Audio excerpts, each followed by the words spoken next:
আসসালামু আলাইকুম। আজকে যে মাছটি দেখছেন এই মাছটি আমরা কাটাই করে এখানে ৬০,০০০ মাছ দিয়েছিলাম। এই পুকুরটি প্রায় ২৫ শতক এবং পানিটা তো ২৫ শতকে আছে। এখানে গভীরতা ছিল ৬ ফিট এবং এইখানে যে মাছগুলো আমরা দিয়েছিলাম এখানে প্রায় ৩০০ লাইন মাছগুলো দিয়েছিলাম। আর এখানে আজকে প্রথম খাওয়া দাওয়া হয়েছে।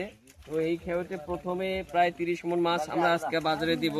আসলে মাছের বাজার খারাপ যাওয়ার কারণে এই মাছগুলো একটু দাম কম হয়েছে। তো আসলে সবসময় একই দাম থাকে না, হয়তো বা পরবর্তীতে আবার ভালো দাম যাবে। তো এই মাছগুলো আমরা ৮,৫০০ টাকা মন দরে বিক্রি করেছি। তো যারা শিং মাছ চাষ করবেন এই শিং মাছগুলো দেখে শুনে চাষ করবেন। আর শিং মাছের বাজার আসলে এখন খুবই খারাপ যাচ্ছে, যার কারণে খামারে ভাইদের একটু হয়তো বা লাভ কম হবে, কিন্তু লস যাবে না, এই জন্যেই।